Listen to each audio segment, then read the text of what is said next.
ਭਾਜੀ ਜਿਹੜੀ ਮਰਜ਼ੀ ਗੱਲ ਕਰਨੀ ਆ, ਠੀਕ ਹੈ। ਅਲੀਫ ਵਾਲਾ ਲਫ਼ਜ਼ ਨਹੀਂ ਬੋਲਣਾ ਜੀ, ਅਲੀਫ ਆਉਂਦਾ ਹੋਵੇ। ਲਓ ਜੀ ਫੇਰ ਕਰ ਸਾਡੇ ਟੀ ਟਾਈਮ ਆਪਾਂ, ਕਿਉਂਕਿ ਹਰ ਲਫ਼ਜ਼ ਦਾ 1 2 3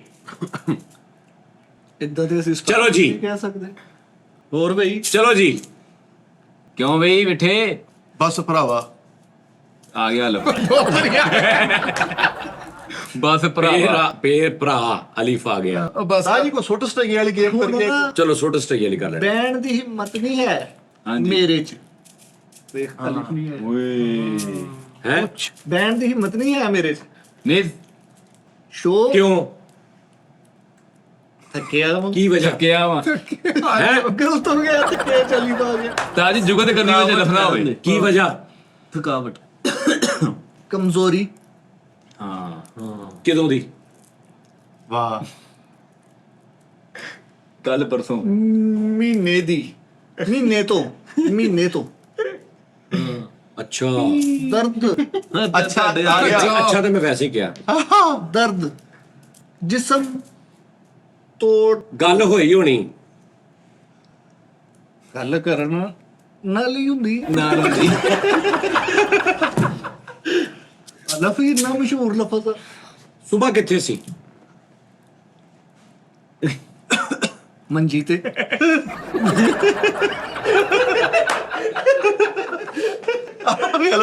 ਅੱਛਾ ਵਾ ਲਫਨਾ ਹੋਵੇ ਵਿੱਚ, ਠੀਕ ਆ। ਮੇਰੇ ਕੋਲੋਂ ਪੁੱਛੋ।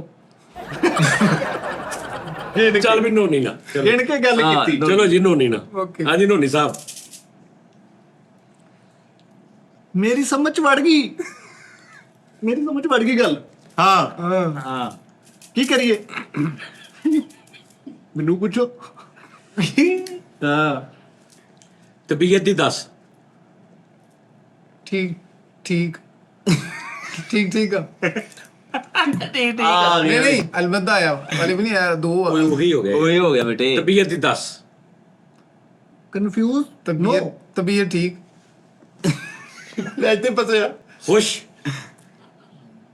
ਬਸ਼ ਖੁਸ਼। ਜੀ ਹਾਂ ਜੀ ਰਕਸ਼ੇ ਚ ਵੀ ਨੀਂਦ ਪੂਰੀ ਕੀਤੀ।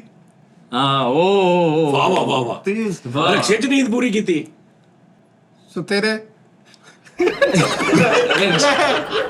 ਰਕਸ਼ੇ ਚ ਤੇਰੇ ਰਕਸ਼ੇ ਚ ਸੁਤੇਰੇ ਸੁੱਤੇ ਨੇ ਰਕਸ਼ੇ ਚ। ਹਾਂ ਕੱਲੂ ਵਾਪਸੀ ਦੀ ਸੋਚ। ਸਕੂਟਰ ਜ਼ਬਤ। ਮੈਨੂੰ ਇਲਮ ਲੈ ਮੈਨੂੰ ਇਲਮ।